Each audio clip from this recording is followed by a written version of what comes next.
Barnaby Jones, starring Buddy Epson. Also starring Lee Merriweather, with guest stars Eric Braeden, Bernard Fox, John Anderson, Karen Carlson, Harvey Jason. Tonight's episode, Jeopardy for Two.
Come on, Hanson, let's play.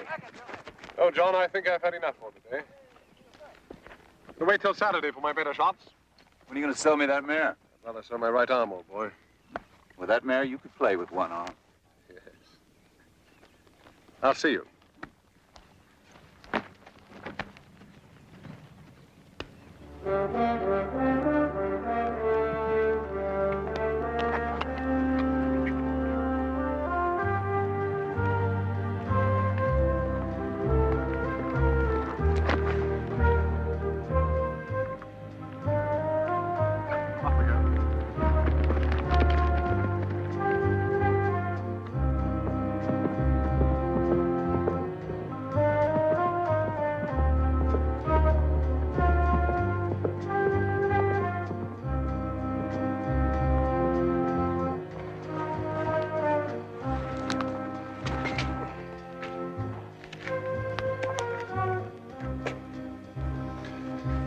All right, here we go. In she goes. That's a good girl. So, Ernst, nach all diesen Jahren. Mein Gott, Jan, bist du blass und dünn geworden. What do you expect after 3 years in prison? So that explains the gun, eh? West Germans must have been a terrible ordeal for you, Jan. But listen to me. You're soon going to be yourself again, old boy. Anything you want is going to be yours. Do you realize that you're a very wealthy man? Rix, what do you mean? Wie ist der Steuernecht? Porcelain turned out to be infinitely more valuable than we had hoped, Jan. The pieces I have sold have brought in fantastic prices. And half of every dollar I have saved for you. Saved for me? Then why have you hidden from me? What are you talking about? I didn't hide from you. I hid from the authorities. Do you realize that I tried to contact you through Antwerp? And that the British were looking for me everywhere?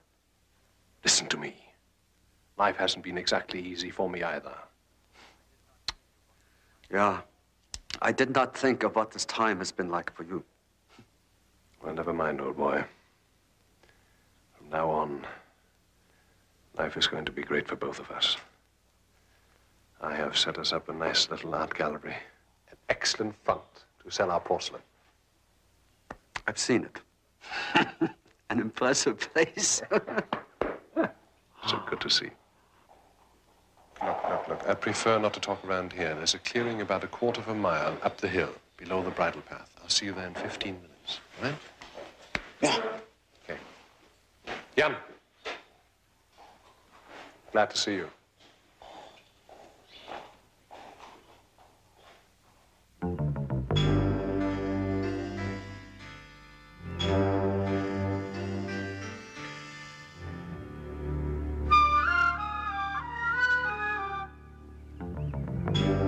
Jan!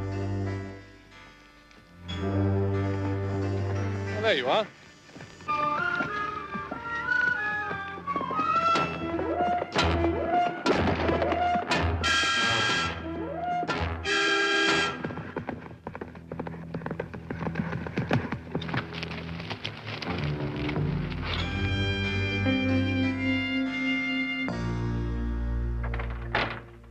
Barnaby, the illustrious Colonel Bradford. Well, Colonel, you didn't waste any time getting here. Caught the first flight out of Heathrow after I received your cable. How are you, Barnaby? Fine. A lot of water under London Bridge since D-Day. You haven't changed? Well, if you believe that, then you haven't changed either. You said you'd seen Sinchek. No, I said I'd located him. His landlord said that he'd call me as soon as he showed up. But you're sure it's Sinchek? Yeah, it seems to fit. He's a Czechoslovakian national, entered this country about 6 months ago. The way you talk, you sound like a prize. Not the prize, but he may lead me to the biggest prize of all. Double agent, codenamed Raven. Raven's the man I want. Do I hear overtones of James Bond? I am with MI6, but a little tattered to fulfill the Bond image, I'm afraid. I'm presently on an extended vacation, so now you understand, Barnaby, why I asked you to find Sinchek instead of going through official channels. Well, I'd understand a lot better if I knew more about it. Sorry, Barnaby. Security. Need-to-know basis only. First Sinchek, and perhaps I can fill you in as we go along. Well, perhaps we better go along over to Sinchek's apartment. Wonderful to see you again, Colonel. Yes. Can't wait to have a few pints again at Dirty Dick's.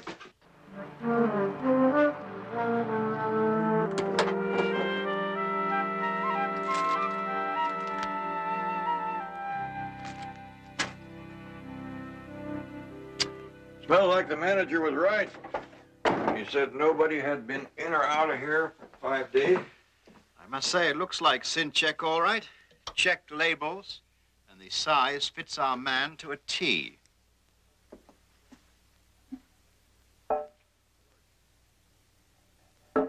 George.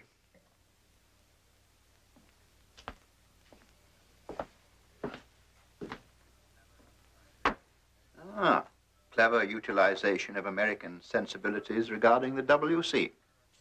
Part of America that I hail from. We couldn't afford sensibilities or a catalog this thin. You ready to tell me what this old catalog has to do with a fellow named Sinchek? Barnaby, in 1938, the Habsburg porcelain collection was valued at roughly £1 million. But it disappeared when the Nazis moved into Austria. And until 1971, no one was sure whether Goering had found it and hidden it away somewhere, or if it had been destroyed by the Allied bombing. You think that Sinchek has it?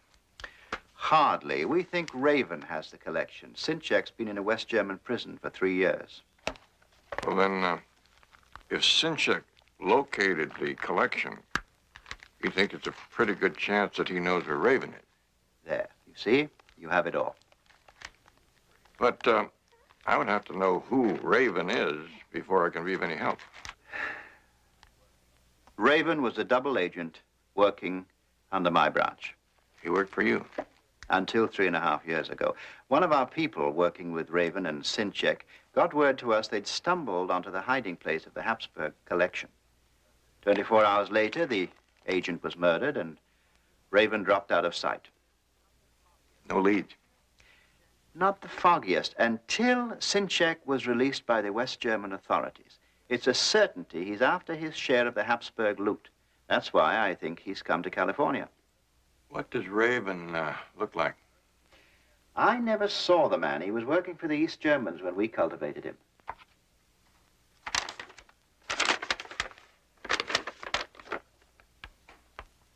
London Club? What's this? Nice little place in Santa Monica. I know it well. Do those letters mean anything to you? C-A-P-A. Could be a name. Capa? Kappa?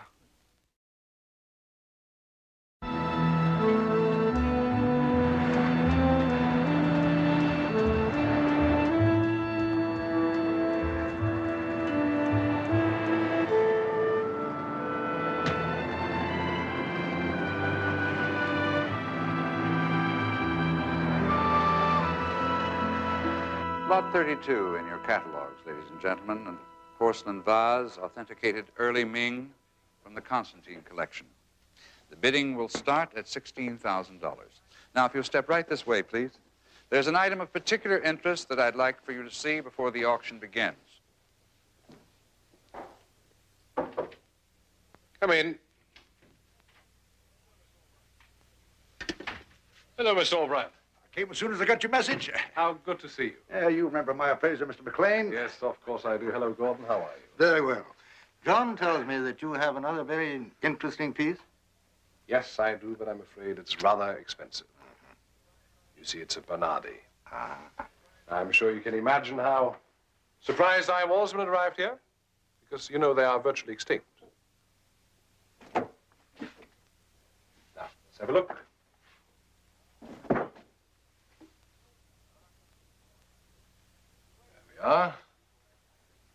Wait a minute. Is this another piece from that mystery man of yours?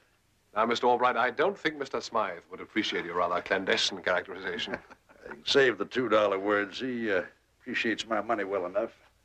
I still want to meet him. Well, now, I'm afraid that's impossible. You see, Mr. Smythe refuses to deal directly with anyone, even with me. How much? 31,000. And as always, his instructions are very explicit. One firmly set price. Gordon? It's a Bernardi. I'd place it about 1741. Priceless. You can't lose, John. You seem rather disappointed, Mr. Albright. I'm an oil man, Mr. Jennings. Any wildcatter worth of salt will tell you there's not a hell of a kick to bringing in a producer when someone else taps the main pool on the leasehold next to you. Thank you. Now, as a connoisseur of fine porcelain, you should realize... I'm no connoisseur, Jennings. I'm a collector.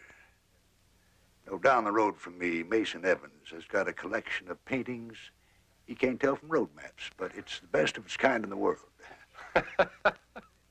I think what John is trying to say, Mr. Jennings, is the fact that... I think it's perfectly clear what he means, Gordon. What, in fact, he is saying is that his collection won't be quite complete so long as Mr. Smythe has a leasehold in the main pool. You got it? So you can tell you, Mr. Smythe, that I'm in the market. Well, as I said, Mr. Smythe is a very independent man.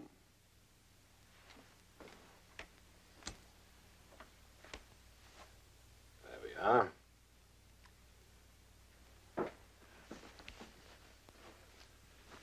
This figurine's from the Habsburg collection, isn't it? Well, yes, like the others. You're developing quite an eye. If the Smythe fella has the rest of that collection, that means he controls the most valuable porcelain collection in the world. Easily. Then I want you to find him. I don't care how you do it, just No, I'm get sorry. ahold. That wouldn't be ethical in view of our relationship with Jennings. Besides, I'm an art appraiser. I'm not a detective. You wouldn't make much of an oil man either. Your kind pulls a bit for a sign of hard rock. John.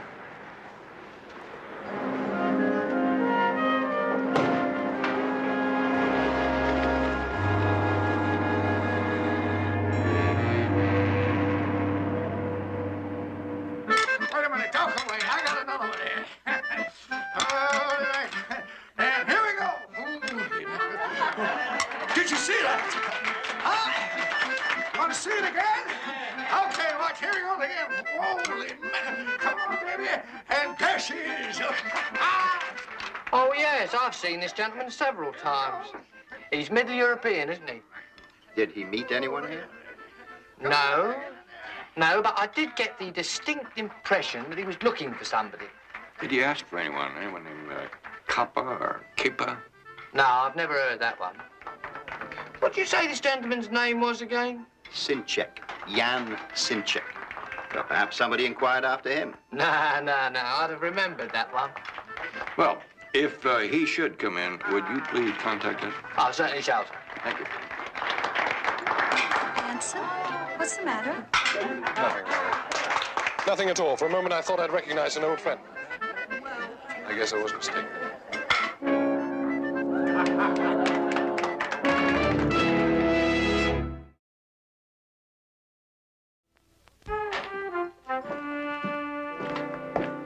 Morning, Barnaby. Morning. Colonel Radford, I have a surprise. Tea and crumpets. How very kind. What's that you're having, Barnaby? Cream cheese and jelly on a bagel.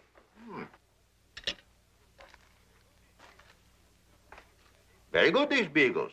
No, forgive me, Betty, but I always feel that when one is in the colonies, one should fold the flag, to coin a phrase, and try the local fare. All right. Just so long as you don't tell anyone over there that I served you tea and bagels, all right? Oh, George, I had Betty get some copies of the catalog made up for us. Let me see if I have this right. You think that Sinchek has been looking for the Habsburg porcelain, hoping that it would lead to Raven, right? Exactly. Right now, I'd trade both Sinchek and the Habsburg collection for Raven. Well, that's a pretty big haystack to cover. There must be 24 antique and art places in this area. Well, that won't upset me any. I love to go shopping for antiques. Well, before you buy anything, Betty, will you see if you can locate the vase on page 3 in here? Seems to be the only item that Sinchek has drawn a circle around. Excellent. So what you say we have a bash at the beagles and get cracking? Smashing. With your beagles and my bagels, the hunt's on. Yes, beagles, bagels. Very amusing. Pass the marmalade, would you?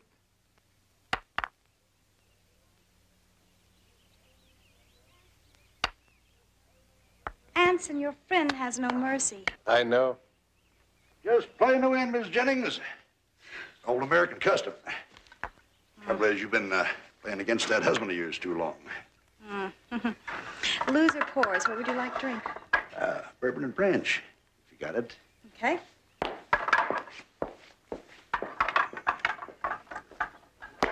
Well, I won't be seeing you after today, Jennings. Flying down to Mexico in the morning. 3 months, open up a new field down there. That sounds interesting, but I'm sure profitable. Yeah, can be for you, too. How's that? That Habsburg centerpiece you sold me 6 months ago. I'd be willing to double your commission if you can get me the rest of that dinner service that goes with it. Has to be before I leave. Did you say Habsburg? You know, Smythe has it. Every piece I've ever bought from him has been from that Habsburg collection. Even if he were to reply, I don't think we could possibly get in touch with Mr. Smythe short of a week or 10 days. Well, play it any way you like it. I'm talking about 200,000 cash. You got to get that porcelain to me before midnight tonight. That's a rather tall order. I'm a changeable man, Jennings. By the time I get back, I may not want any more porcelain. I may just go to collecting matchbooks instead. Well, you think it over. I'll give you a call later on tonight. I'll do that.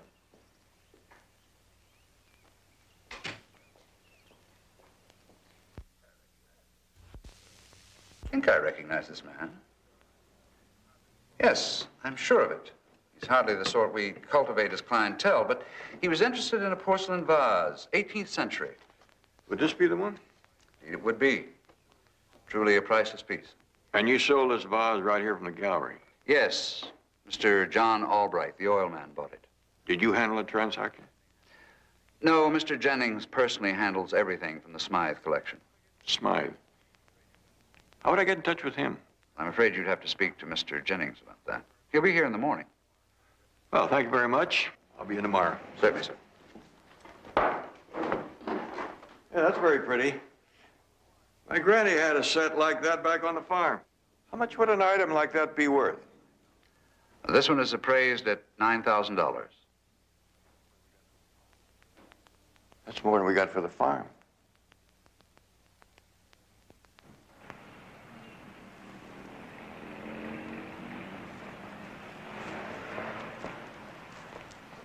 Well, I'm afraid all we found was this fantastic bargain for me. Well, I may have struck pay dirt. Man inside identified Sinchek from the picture, said he was interested in this vase. From the Habsburg collection? Well, he identified it from the catalog, but he said it belonged to the collection of a man named Smythe. That ring a bell? Not a tinkle, I'm afraid.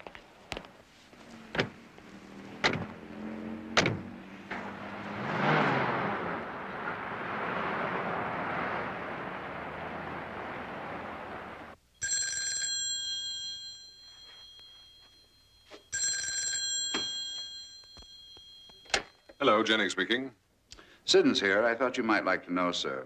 Mrs. Washburn dropped by this afternoon with a rather sizable deposit on the Hagen clock. If her husband likes it, it's a sure sale. Good, Siddons. Excellent. Thank you. Anything else? Yes, sir. I had a rather peculiar inquiry this afternoon about Mr. Sinchek. I don't think I recognize the name, Siddons.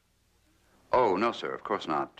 Sinchek is the man who expressed an interest in the porcelain vase from the Smythe collection. This other man, did he leave his name?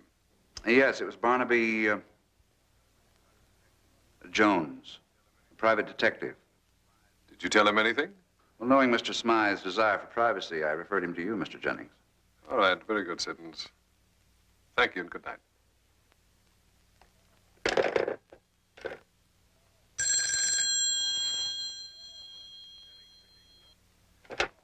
Jennings speaking.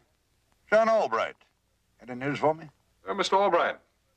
Yes, it took some doing, but I did get in touch with Mr. Smythe, and you were right. He does have the service. Well, is he willing to sell? Yes, but I'm afraid you're going to have to go a bit higher. This time he wants it in cash.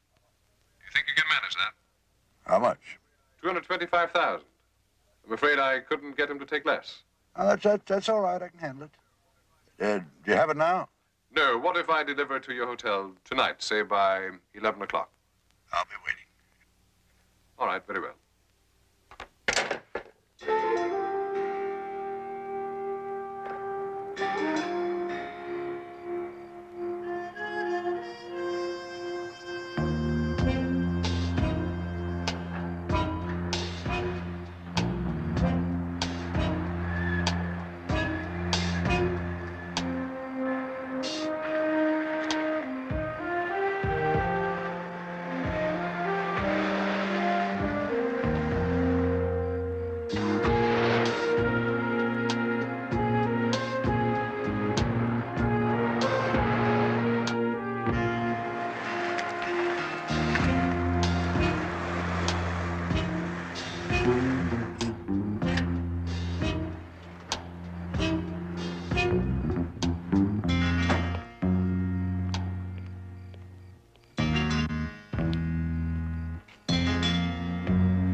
Good evening, Mr. Smythe. Well, hello, Mr. Albright. You should never startle a man with something as fragile and valuable as this in his hands. Dinner service? Mm-hmm. I hope this does not change our agreement. Yeah, well, but it does. I wonder what the art world would say if they knew the Habsburg collection was under this roof. Is this all of it?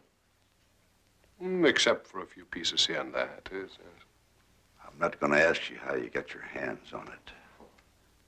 I'll give you $500,000, the entire lot. You've got to be joking, Mr. Albright. Really? I think the police take me seriously.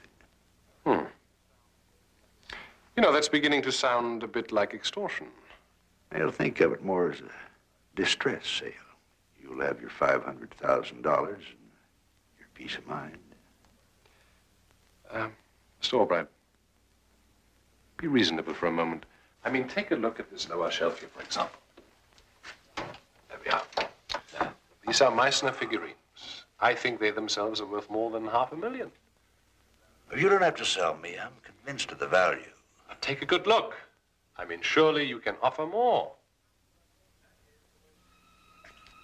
That is the most spectacular porcelain work in existence, I think. Exquisite. Beautiful detail.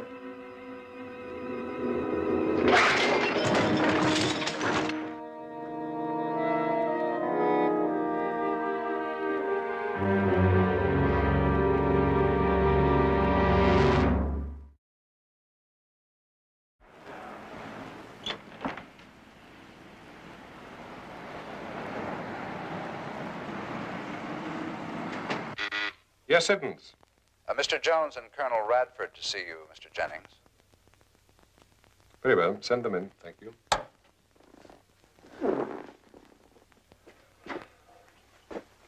Gentlemen, what can I do for you?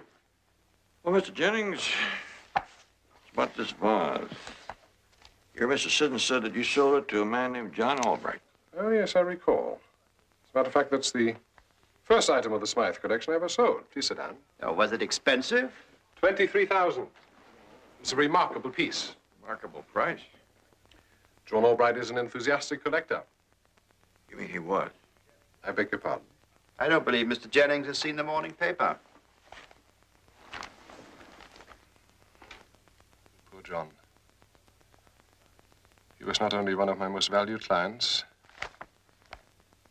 he was also one of my closest friends. I'm sorry, gentlemen, but this is something of a shock to me. Yes, I understand how you feel, Mr. Jennings. About the vase, did I understand you to say it came from the Smythe collection? Yes, yes. Orrin P. Smythe. It might help a great deal if you could put us in touch with him. Does he live in California? Yes, I assume so.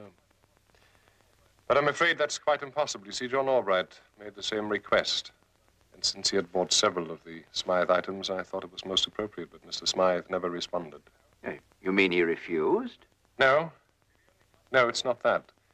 See, the only contact we have with Mr. Smythe is when he sends a piece to the gallery for sale or when I send his check to his bank. And you've never met Mr. Smythe? That's correct. I left a message at the bank for him to call me, but I then discovered that he deals with them in the same fashion.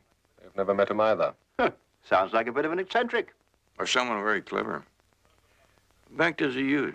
Commercial Trust in Beverly Hills. If you gentlemen have any better luck locating him, please tell him I'd appreciate a call. Oh, thank you. Thank you. Jennings, we'll do that.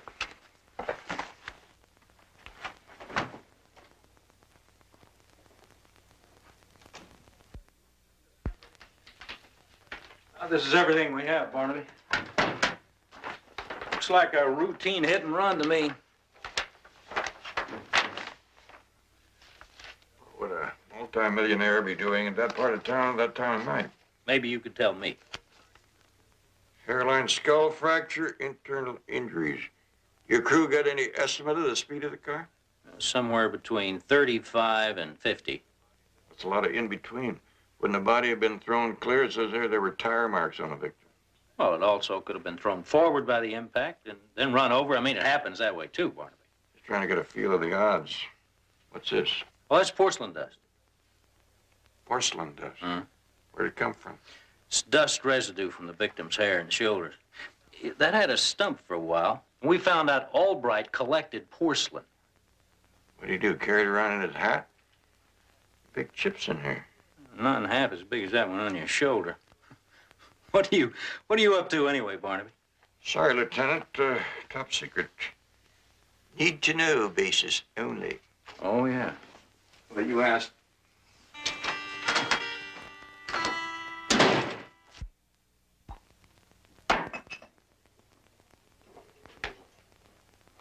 Anson, I'm afraid I'm really very selfish.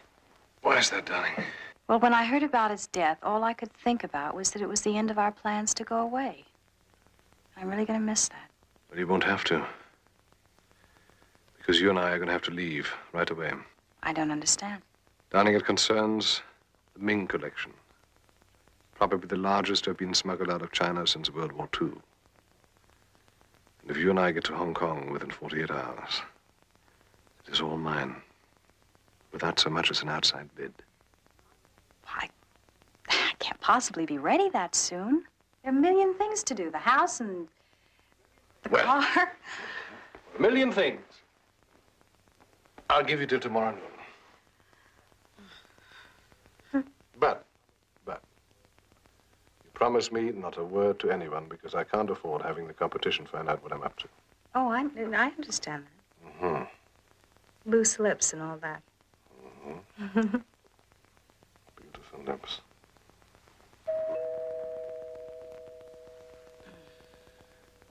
All right, I'll send whoever it is packing within 10 seconds. Mm. And then you'll hurry back? Yes, Mr. Jones. Mr. Jennings, I called your gallery, but your assistant said you'd gone for the day. I hope I'm not intruding. As a matter of fact, Mr. Jones, you are. It's only take a minute of your time. All right, follow me to the study, please. Beautiful place you have, Mr. Jennings. I don't want to rush you, Mr. Jones, but my wife and I did have plans for the evening. Well, I just wanted to clear up a couple of things about John Albright. Now, as I understand the paper to say, the police were investigating the accident. Well, I'm not entirely certain that it was an accident. It's just a hunch, mind you, but, well, there's some things that just don't add up. Well, accidents never do they? You have a point there. But the police found a considerable amount of porcelain dust in Mr. Albright's hair. Now, is there any chance that this could have happened in the normal handling of the pieces he collected? I suppose so. I don't know. What are you suggesting? Well, one sure way it could have happened is if Mr. Albright had been hit on the head with a porcelain object. That's beyond my area of expertise. You're Mr. Smythe. I understand that Mr. Albright was in a sweat to meet him. Yes, he was most eager. Well, maybe you found him. Are you suggesting that Smythe had something to do with John Albright's death? Not yet, but it is possible that Mr. Smythe might have had reason to kill Mr. Albright if he discovered his whereabouts. But why should he? Well, you are aware that the vase that you sold Mr. Albright was from the Habsburg collection? Oh, yes, of course. But I'll caution you now, Mr. Jones. There's hardly a fine piece of porcelain that doesn't have some dark and murky color in its history. That's part of its value. And you never questioned Mr. Smythe as to how he obtained possession of the vase? No, as I told you, I never had a chance. Besides, that's not my province. And there never was a question as to the authenticity. Hello. Colonel Radford, I'm over here at the London Club. I'm trying to contact Mr. Jones. His secretary told me he might drop in over there. Yes, of course. Colonel Radford for you, please. Thank you. Barnaby Jones. Yeah, Barnaby, I seem to have run onto a jewel concerning our friend Sinchek. Sinchek? You found him? Better than that, old sport. I have a very good idea of where he expected to find Raven. Where are you now? I'm at the London Club. And I'll wager you a pint of bitter I have it this time. I'll join you there in 20 minutes. I have to run, Mr. Jennings. It's possible that I've bothered you for nothing. No, no trouble at all. I hope you find your way out. Thank you.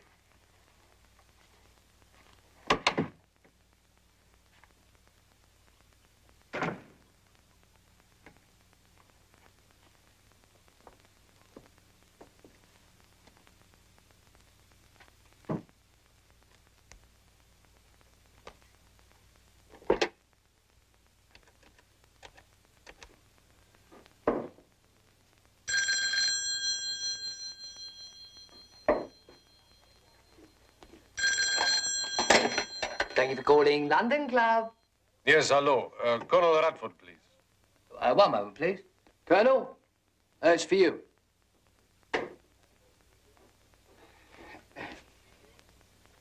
Radford speaking. Colonel Radford, here is Jan Sinchek. You want to talk to me, huh? Yes.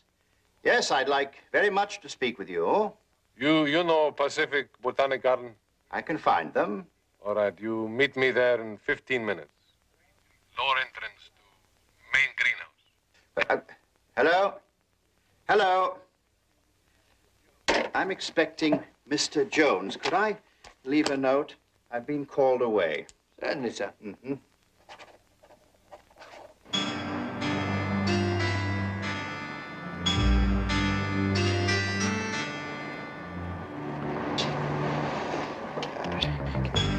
Botanical Gardens, please.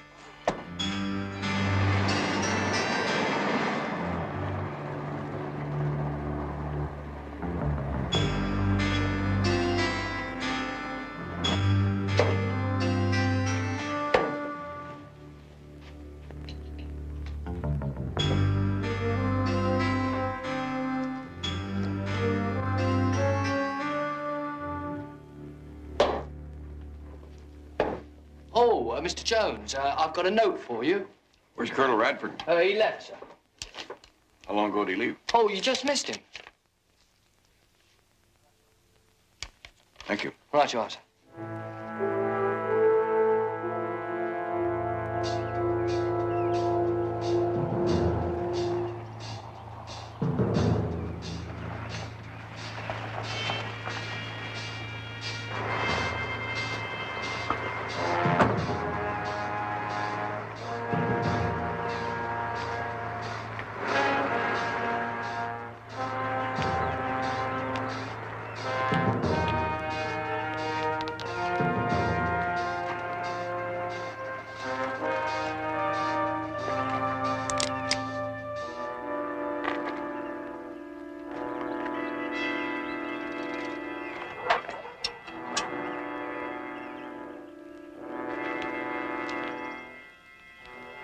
Hello? Anybody here?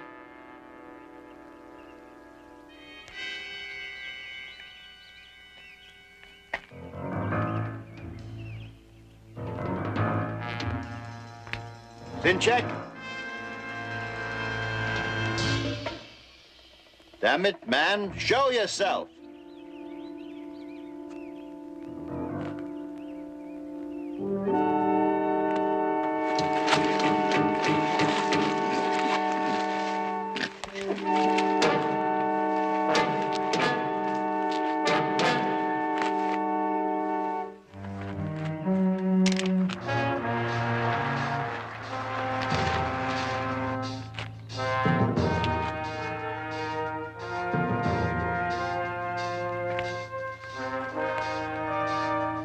George!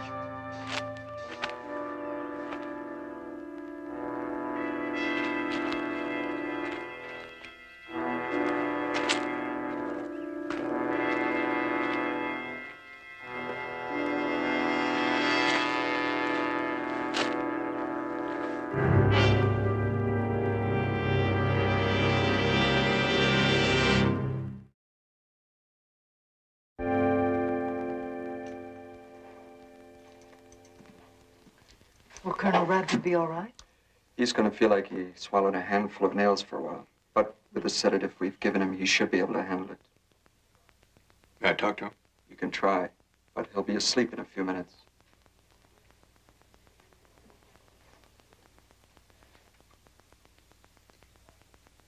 Policeman's lot is not a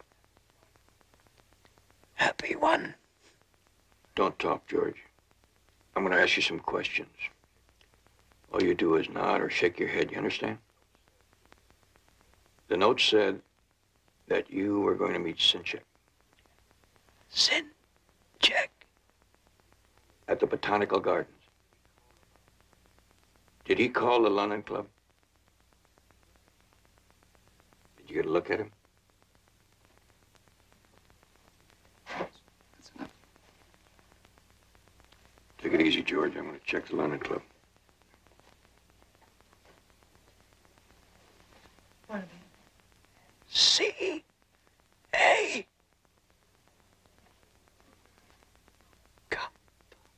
Mr. Jones, I'm afraid he's just not up to this. Kappa. Did you find out what Kappa means? What does it mean, George? Call my office when he wakes up.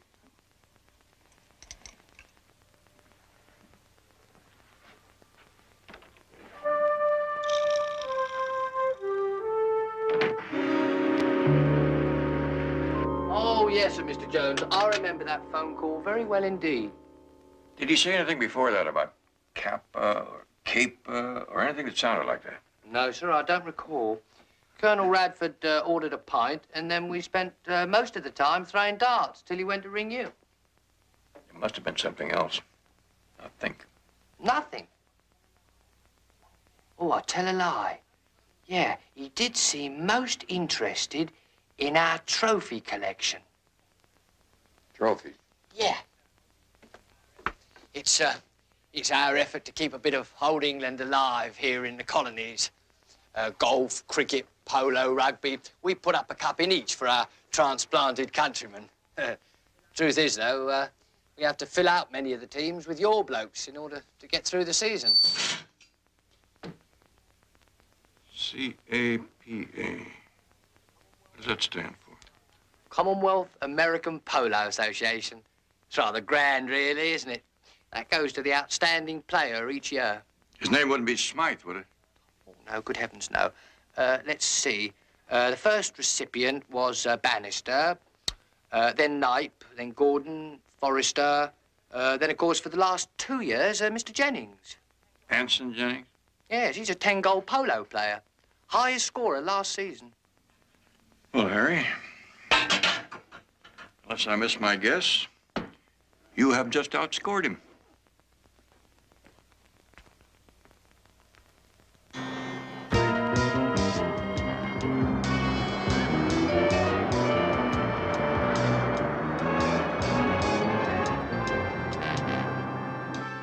All right, then. See to it that she's being properly worked out.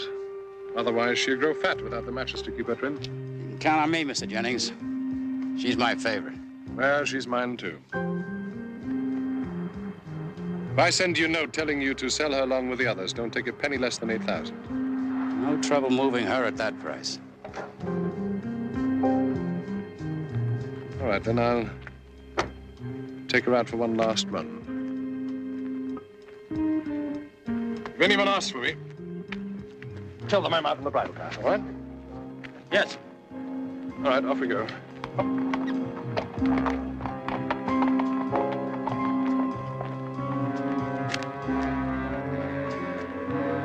Mr. Jennings going to be out long?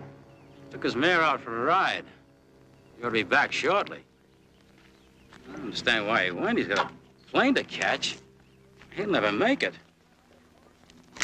Mind if I borrow your horse? Hey, wait! Hey, that horse is my responsibility!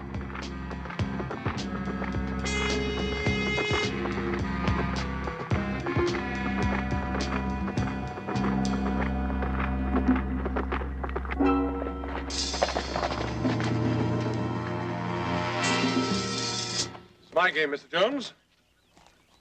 Didn't know you were interested in horses. Well, that's not exactly what brought me down here. I'd say I'm more of a bird fancier. Birds, well, fancy that. How interesting. Yeah, I thought it would be. Here you had us beating the bushes for a bird named Smythe, and we should have been looking for a raven. A raven, you say? Yeah, I guess the police would tag him with a couple other names, like thief, murder, maybe some more. Terribly sorry, Mr. Jones. A few more minutes and your quarry would have simply flown away. Now, I'm afraid I'm going to have to ask you for your gun. But be very careful. Thumb and forefinger only.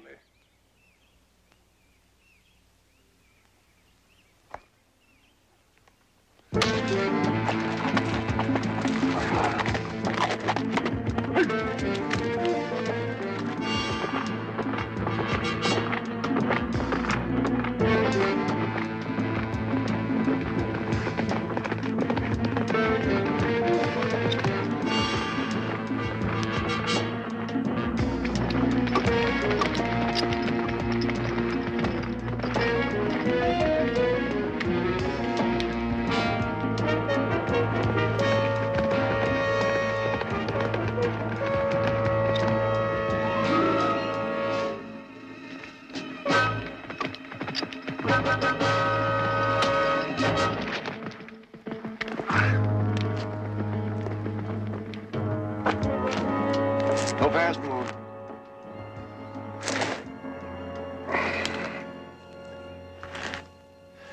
Jones. That was a peasant's trick. You aren't even a very good horseman. My daddy always used to say, the thing about riding is not how you look in a saddle, but getting there. Come on, let's go.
Barnaby Jones, starring Buddy Ebsen. Also starring Lee Merriweather, with guest stars Robert Foxworth, Lorraine Stevens, Richard Evans. Special guest star Tyne Daly. Tonight's episode, A Gathering of Thieves.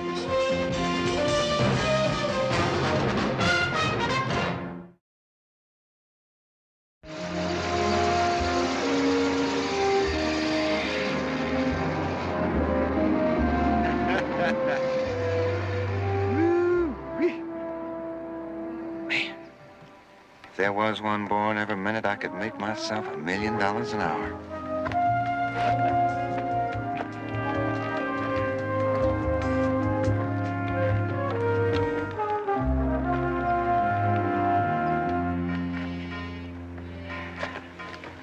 Flower calls the bee makes the honey, Irene just smiles, and we all make money. Now, don't tell me I'm going to be running away with a poet. Well, I'm full of all kinds of surprises. All of them guaranteed to delight and amaze you. How did we do today?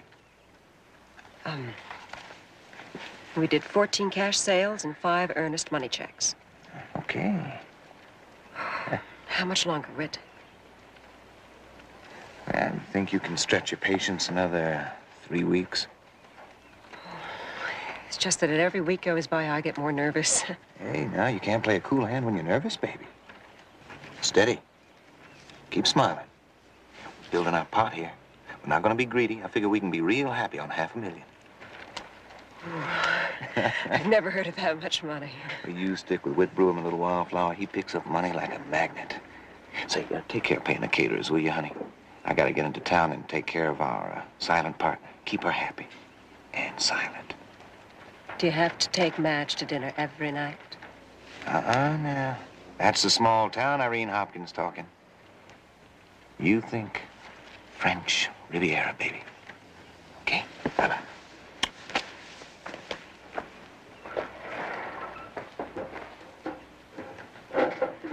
Mr. Brewer? Ah, Mr. Meacham, right?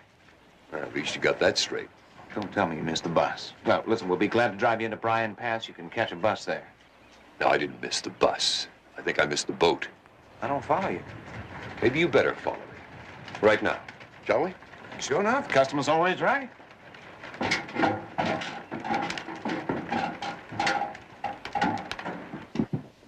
Now, if the customer is always right, as you say, maybe you can tell me why the lot I bought 8 weeks ago, numbered 42L16, is now numbered 32F09.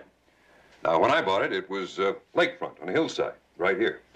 Now it seems to be way back in the boondocks somewhere. You have your sales contract, Mr. Meacham? Right here. And it's very clear. Seems to me you've been serving something fishy around here in between courses of barbecued beef. No such a thing. If there's anything we don't want at Shadow Lake, Mr. Meacham, it's one ripple of unhappiness. Now, I'll tell you what.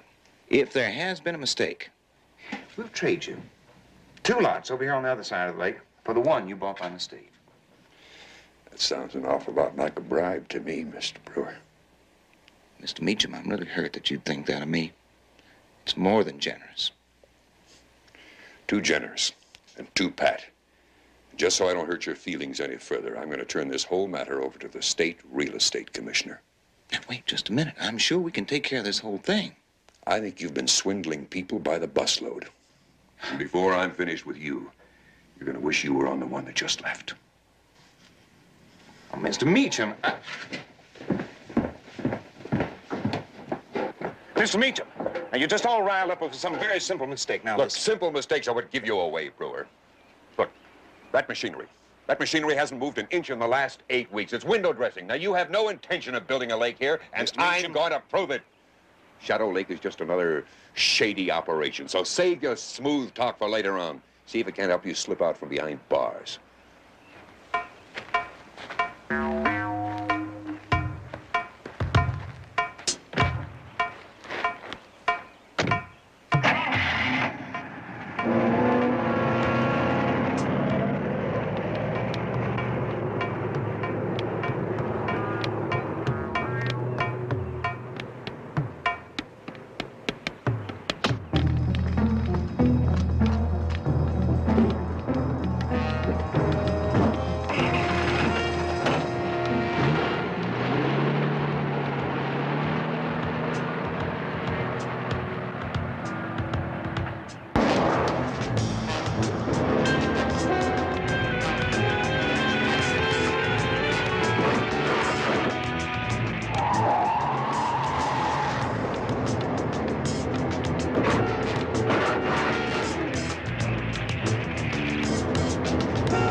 Youngsters and puppy dogs.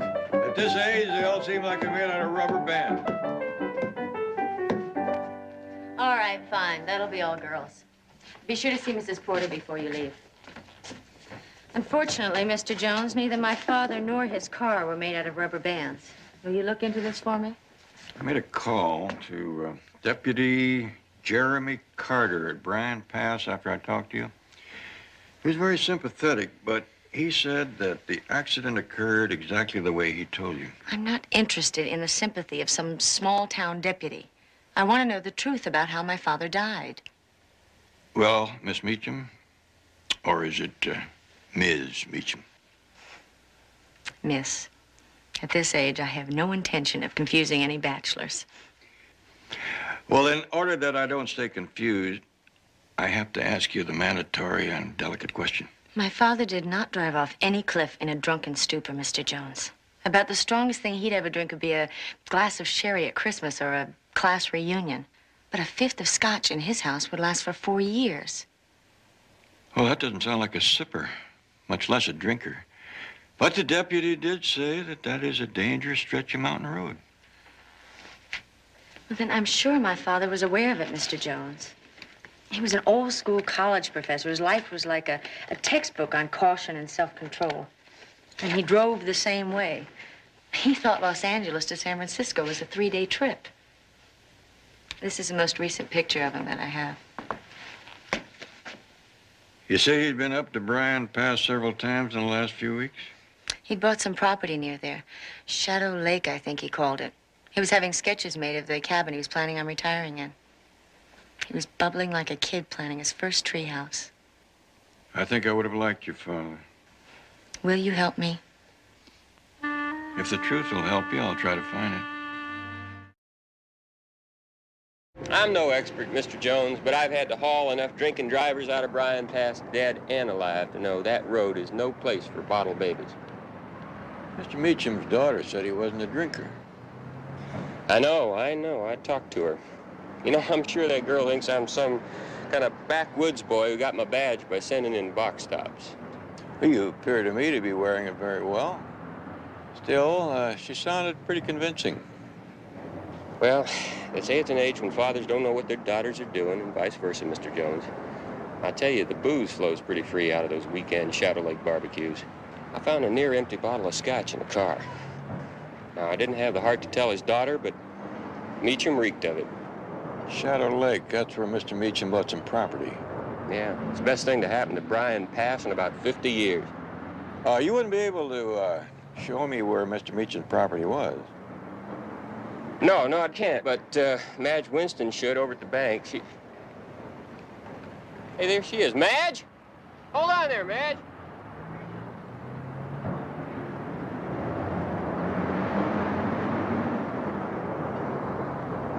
We were just talking about you.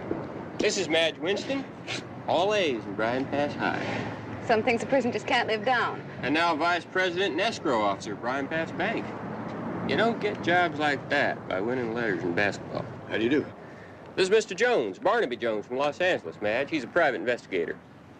That's the kind of a job you get when you can't get all A's or a letter in basketball. Mr. Jones is here to investigate the Meacham accident. Oh, dreadful thing. Dreadful. When Shadow Lake is completed, the county's going to have to widen that road. Well, I'm going to take a look at it as is, as soon as I get a bite of lunch. Say, Madge, you ought to know what lot Mr. Meacham bought. The bank is handling the escrows. Well, I could look it up. Why? Well, it probably belongs to Mr. Meacham's daughter now, who's a client of mine, and while I'm up here, I thought I'd take a look at her property. It'd take a little while, and I'm already late for another appointment. Maybe if you could come back. Well, I'll be around a while. You'll excuse me, Jeremy? That's a bright gal. How come the plain ones get all the brains? Now, doesn't that sound a little bit like a country boy generalization? Yeah, I guess so. But you know, there's always an exception that proves a rule. Like Irene Hopkins. No, you go on ahead. I'll sit on the place this afternoon. Nothing but a few window shoppers anyway. Real gold comes on the buses. Free ride, free meal. Pick 'em off at the picnic. Oh, here comes Miss Lonely Hearts.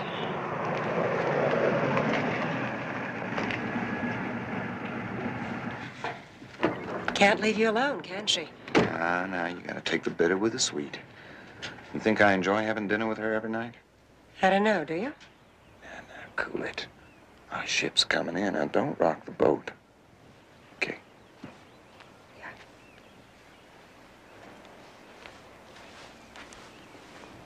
Well, I didn't know banker's hours included a romance break in the middle of the day. Isn't your eye makeup a little heavy, Irene? Or is that why they call this Shadow Lake? Now, come on, baby. Don't taunt the goose. It's gonna lay our golden egg.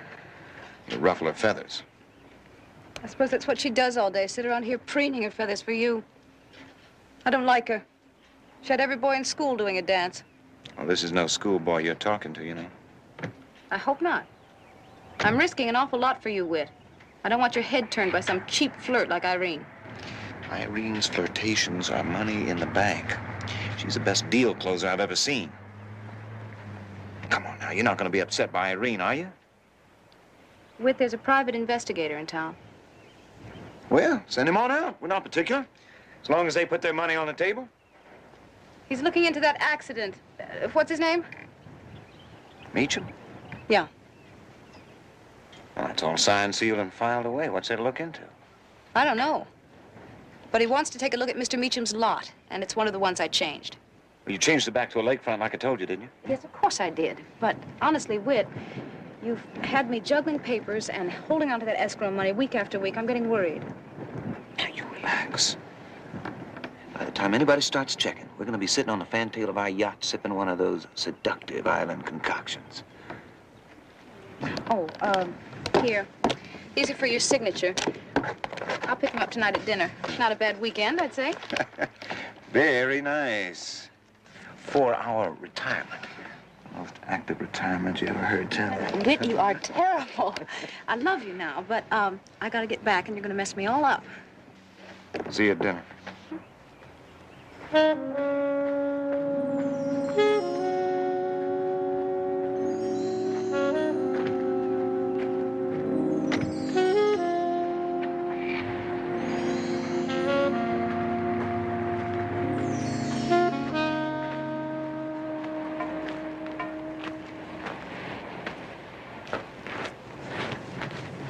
painted it, Mr. Brewer. Yeah, so I see. Keeping things shipshape, eh, Kurtz? I thought it would be better in case anybody got nosy. I don't follow you. I didn't have to follow you, Mr. Brewer. When I heard you and that Mr. Meacham having words and saw you go after him in that pickup, that liquor bottle, I didn't have to follow you to know what happened. See here, Kurtz, a lively imagination like that could get you into a lot of trouble. You need to worry 1 minute about it, Mr. Brewer. I mean, you promised me I'd be a big man around here when Shadow Lake was finished. Manager, you called it, right? What are you getting at? Well, I keep seeing all this money pour in every weekend, and I figure maybe you could pour a little bit of it my way. What do you call it, Mr. Brewer? A few thousand in earnest money?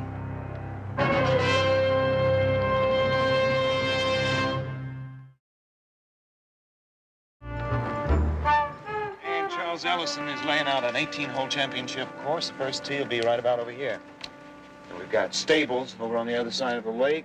We'll have about 13 miles of bridle trails to these hills here. Smell that air. Not a hydrocarbon in a carload. It is Shangri-La, Mr. Jones. We just call it Shadow Lake so people can spell it easier. You paint well, Mr. Brewer. What? You're a real artist. The way you paint it, I can almost see it. But I don't think even with a divining rod, you're going to find a lake out there. Well, Turton Creek flows through these hills year-round. And we've got 4 high-capacity artesian wells on the property. It's simple engineering. And we're going to have a clear water lake like you never wet a line in, Mr. Jones. Seems like a dream. Too bad Mr. Meacham didn't live long enough to see it come true. Yeah, tragedy. Makes me sick every time I think about it. Did you know Mr. Meacham drove his own car up here? No, not until I heard about what happened. Shame. Did you see him when he left? Notice what kind of shape he was in? No, I didn't. He might have had one too many. We always keep the hospitality bar open all day, and sometimes people begin to feel their oats, you know what I mean? Mr. Meacham drove up here several times in the last few weeks. Must have been quite an attraction for him, even the way it is.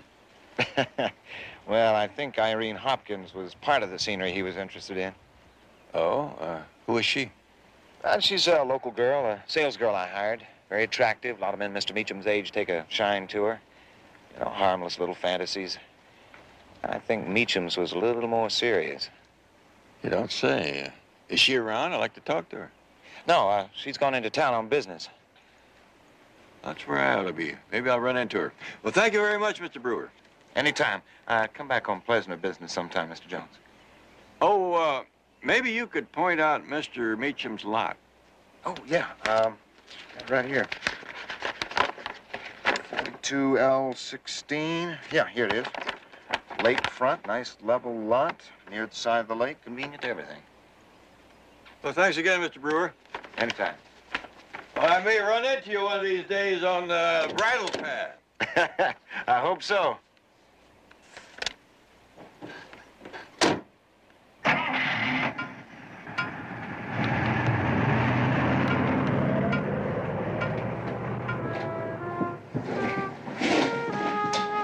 Well, you're slipping. I didn't see you get him to sign anything.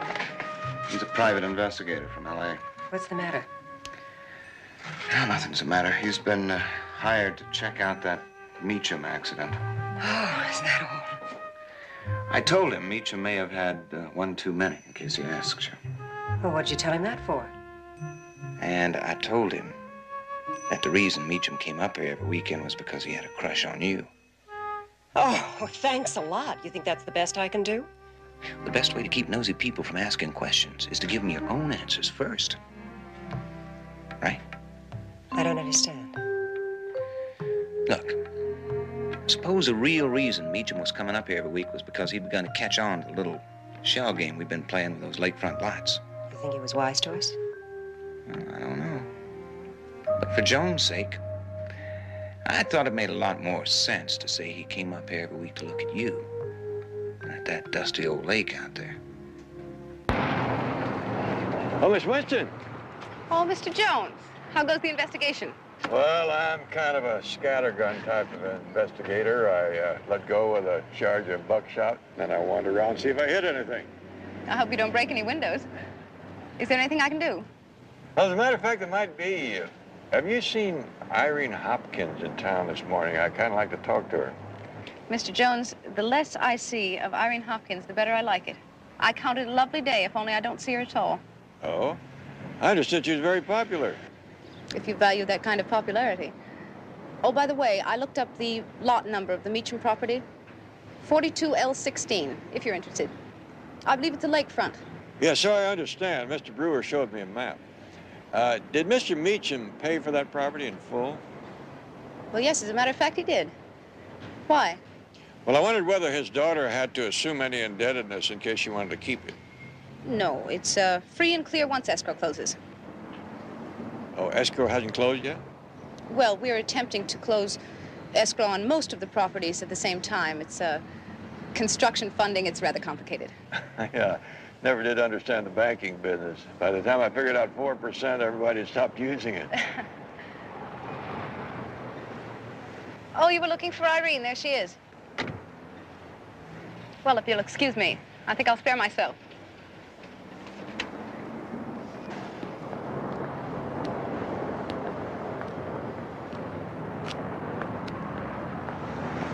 Miss Hopkins. Yes? I'm Barnaby Jones. Possibly Mr. Brewer spoke to me. No, he didn't. Are you interested in some property? Well, no. Right now I'm interested in you. Well, thank you. That's very flattering. Just professionally, I'm a private investigator looking into the car accident that took the life of Mr. Meacham. I understand you were well acquainted.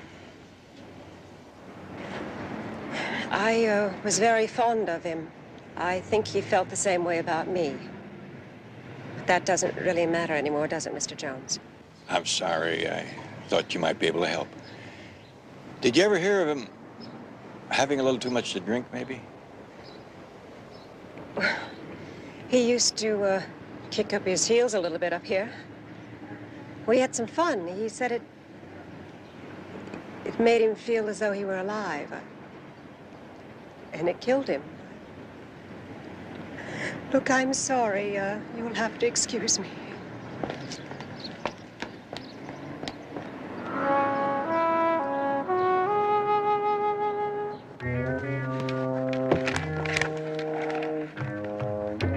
$500. I guess you didn't quite get my message, Mr. Brewer. I said a few thousand. Right you are, Brad. I figure 10,000 to sort of get you started. There'll be another 9,500 when the cash starts coming in again this weekend. That's a stall. Now, wait a minute. What are you talking about? There's big money involved here, partner. You think I can afford to play games with my future manager? I've got big things in mind for you. All right. But 9,500 by next Monday, right? I say it. All right? All right. Oh, hey, listen, people have been making remarks about that machinery sitting in the same place all the time. Why don't you move it further away from the office? Oh, I'm finished for today. I'll do it tomorrow morning. No, I got a bunch of callbacks coming in first thing. Look, come on, I'll help you. It'll only take a few minutes. You take the grader. I can't handle that one.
they collect them out here till they get a truckload, and then they haul them away, crush them up, melt them down, and make new cars. Start the whole process over again.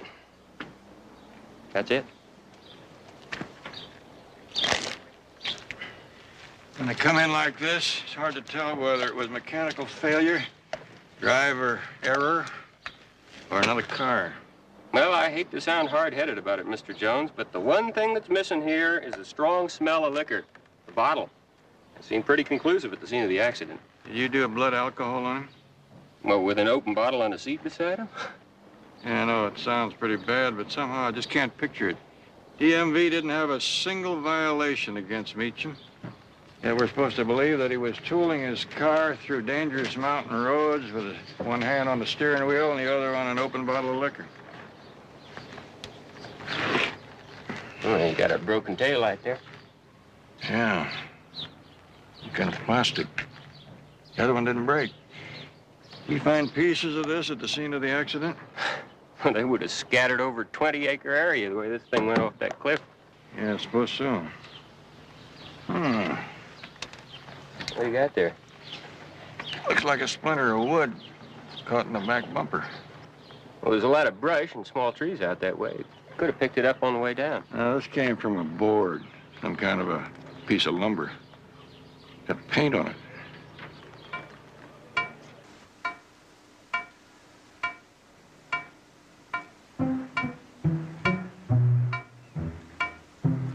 Hey, Mr. Jones!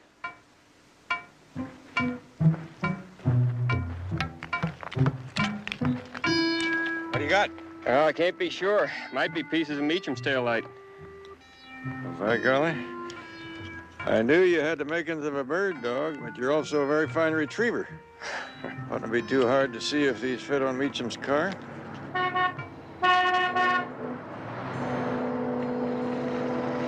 Is there somebody you know there? My secretary. She sees to it I never get too far from the paperwork.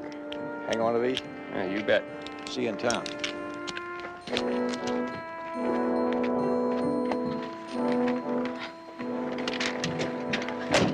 You doing your road work? Yep. You do the homework I asked you to? Yeah, here's a copy of the sales contract. Susan Meacham found it among her father's papers. Yeah, that's the lot, all right. 42L16 and the date. And I thought you might want to take a look at this. This is a picture of what her father's place would look like at Shadow Lake. Sad, isn't it, Barnaby? Just when a man is about to see his dream of a lifetime come true. Well, well, well. Translation, well, what? I wonder why Claude Meacham would hire an architect to do a beautiful sketch of a hillside house when the lot he bought is flat as a platter. I really have no idea, Mr. Jones. Perhaps Mr. Meacham just changed his mind. No, I don't think so. See the date here? This sketch was drawn up a month after he bought the lot, a week before he died.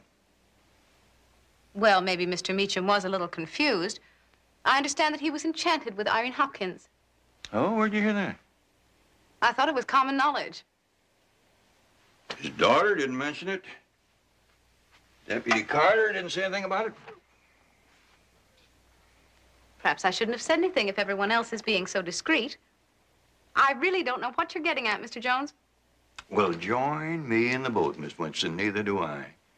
When all of a sudden a man who has hardly taken a drink all his life drives his car off a cliff in a drunken stupor, a man whose life has been a model of caution and self-discipline, gets so carried away with a younger woman that he builds a hillside house for a flat lot. I suppose stranger things have happened, don't you? Undoubtedly. Only when one egg is broken, you blame the chicken. When they're all broken, you get the feeling that there has been a fox in the hen house. Thank you very much for your time, Miss Winston. I'm going to leave you now to your percentage points and fine print.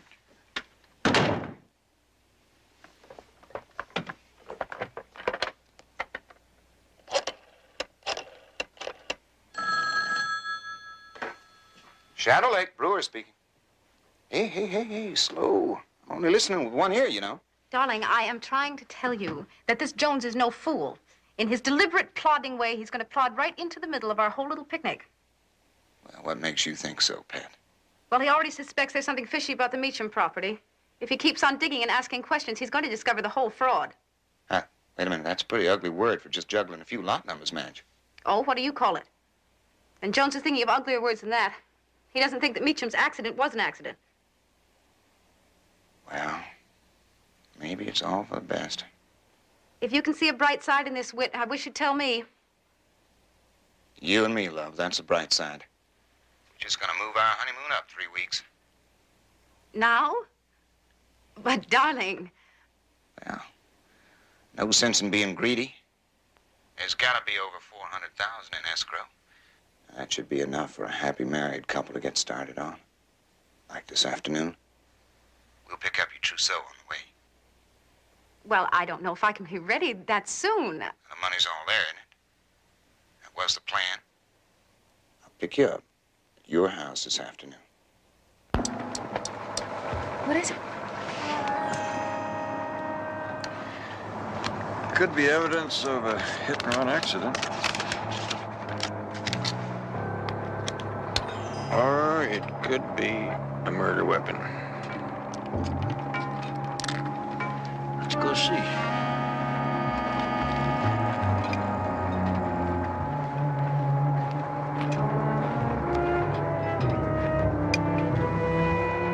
Looks like a surveyor's stake. That's what it is.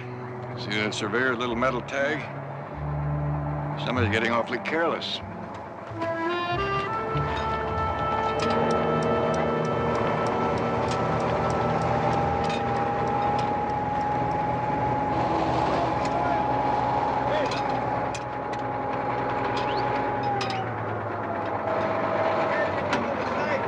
What's that? How come you started grading in the middle of the site? All I know is Mr. Brewer called me early this morning and asked me to come out here and grade this area for him. I mean, for $8 an hour, I'd knock down battleships with that thing. Gonna cost more than $8 an hour to replace these surveyor stakes. It wasn't me, mister. I didn't do none of that grading. I just started widening here. You drive that pickup? No, that's the truck that Brad Kurtz uses. Who painted the bumper? Brad, I suppose. He does most of the maintenance work around here. Where is Brad? Mr. Brewer said that Brad just took off.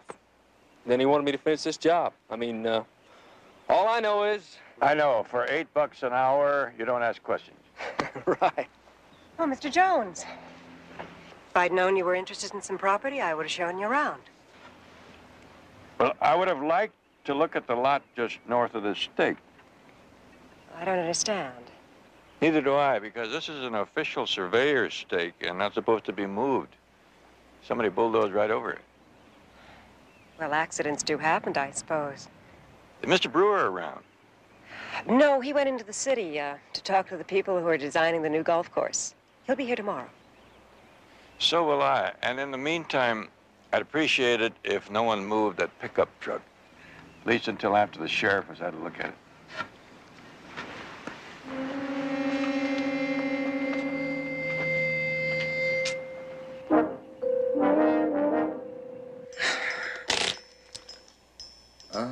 Look at that.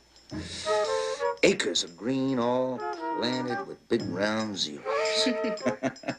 Beautiful, beautiful. We better hurry. They're going to wonder when I don't get back this afternoon. Wonder's not the word for it, baby. Okay, let's go. Let's go. Wait, I've got to pack. That's half an hour. Now make yourself a I drink. said let's go. You don't have to pack for where you're going.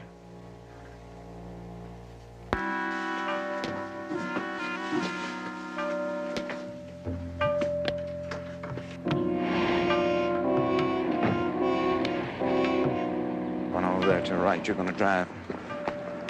Whit, please, Whit, listen to me. I'll leave Brian Pass. I'll never come back. Nobody has to know. And get in there. No. All right. Have it your way. 6 of one, half dozen the other. You ready to die?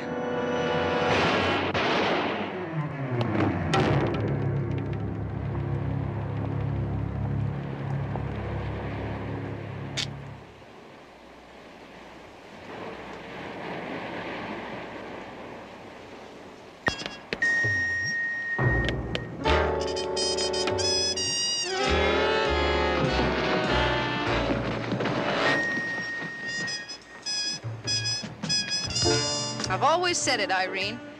You are not to be trusted. Mr. Cool comes up here and thinks he can play us for fools. City tricks for hick chicks. We'll drive his car off into the bottom of Calder Lake.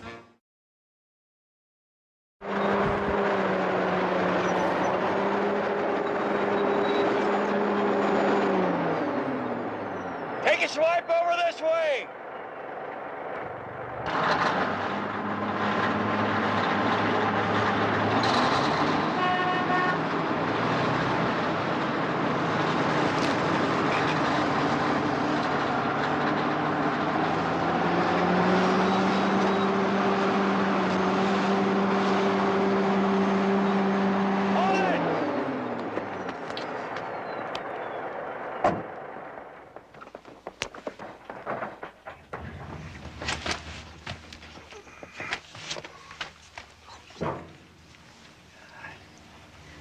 Would this be Brad Kurtz? Yeah, it's him, all right. Well, Mr. Brewer hears about this. I got a pretty strong hunch that Mr. Brewer already knows all about this.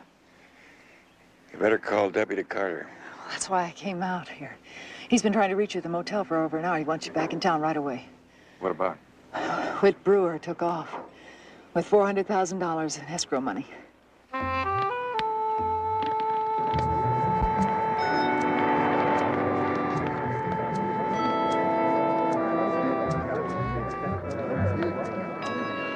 Looks like Mr. Brewer's been a busy man. He's moving fast. How much start? A couple hours. Put out an APB, but there's at least half a dozen small airports he could have taken off from.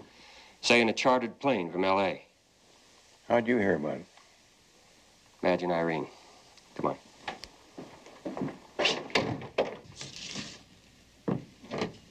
This is Barnaby Jones from Los Angeles. He's a private investigator. You ladies both know Mr. Jones. I think you both know Brad Kurtz, too. What does Brad Kurtz have to do with anything? Well, if he were alive and here, I think he could tell us some things. Is Brad Kurtz dead? We just unearthed his body from a hurry-up grave somebody dug for him out at Shadow Lake. Good Lord. You can add that to your damn foolishness. Oh, shut up, Irene. Just shut up, will you? All right, both of you cool down now. You want to tear each other's hair out later, that's fine. Right now, I want you to help us. You tell him, Mr. Jones. Well, I think Brad Kurtz was killed because he knew too much about a so-called accident that happened to Mr. Meacham up on the Canyon Road. You're saying murder? What kind of nonsense is that? Of course, you wouldn't want to believe that Loverboy is guilty of anything. I'm warning you, Madge. I think Whit Brewer was running a little shell game with the lots out there at Shadow Lake. What do you mean, shell game? I think he was taking the choice ones and selling them over and over, and Meacham caught on to it and threatened to expose him. But that's absurd. How could he do that? He could do it. He tricked me. Well, tricking you is like striking out the pitcher. You thought he had a crush on you. Huh? Don't. Madge, what time did he call you and ask for the money? A little after 1. He'd been lying to me all the time. Lying to you how? Telling me he had to keep all that escrow money on hand. For developmental purposes, he said. He said that he couldn't make the right kind of deal with the construction firms if he couldn't move fast. He's been moving fast, all right. He said he had a chance for a deal on the lake and golf course contracts, and he asked me to bring the money. Of all the dumb. Well, I didn't know. I was so flustered. And you just gave it to him? Well, we'd already closed out escrow. I really didn't think very much about it. But when I gave him the money, I sensed that something was wrong. I got suspicious, and I tried to stop him. And then he threatened to kill me. Dumb. No, not so dumb. One murder usually leads to another, and then another. Carry on. I want to step out a minute. All right, Madge. When he left you, what was the next thing you did? Has Brewer really flown the coop? That's the picture I got inside, but out here I got a slightly different picture. Take a look. Well, the guy just walks in and you give him $400,000. What do you mean, Barnaby? Wouldn't you think that two women who had just been bilked and buncoed by the same man would have a little sisterly compassion for each other, just a little? Here they are going at it hammer and tongue. Methinks the ladies do protest too much. Well, at least you have a pretty good idea how Meacham was killed and why. If they ever find Brewer. Betty, the coroner's on his way out to Shadow Lake. Why don't you take a run out there and see what he says? I'll stick around here and see if I can find Brewer between the lines of the statements coming from that office.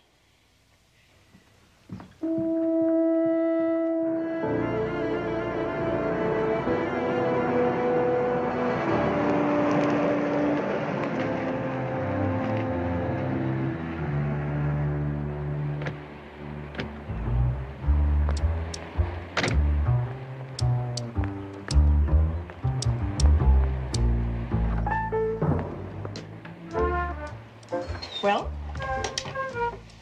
we did it. We did it. Yeah. You were beautiful. Yes, I was. Why, Mr. Brewer, a honeymoon girl. I declare, little old me. You know, we were pretty good playing those boys back in high school. But that looks like chicken feed compared to this. Cost for a drink, huh? Mm-hmm. Something, tall and smooth. You think Meacham wasn't drunk? You think Brewer killed him? I hope so. The police will never stop looking for him. And when the search fades slowly into the west, Madge and Irene will slink quietly away in shame and in humiliation. You better slink down that hill after dark and bury him. Like for 1,000 years. Oh, ice. Get some ice, huh? I'm so flustered. Oh, and you do the best fluster I've ever seen.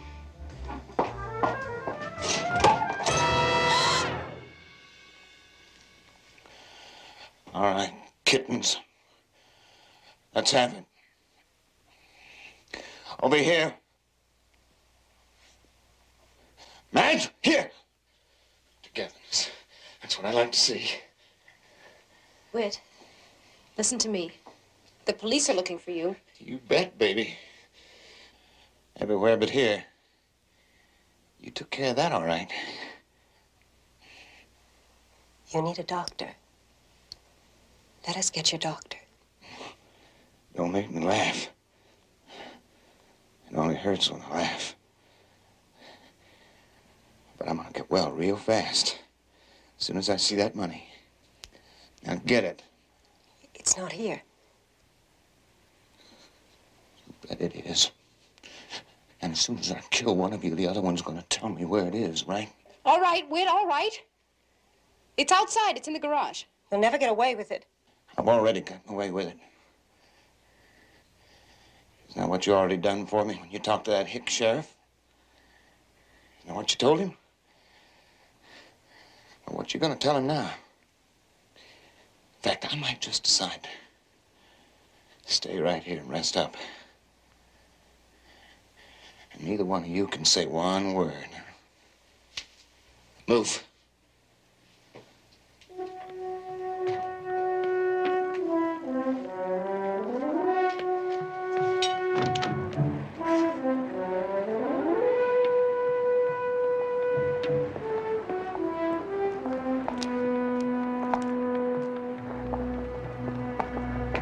Come on.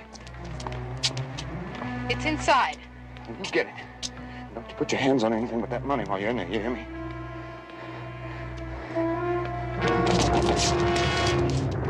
Hold it! I wouldn't do that.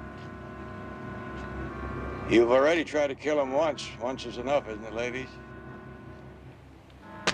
That's better. I have need of Mr. Brewer alive and well. He may be able to shed a little light on Shadow Lake.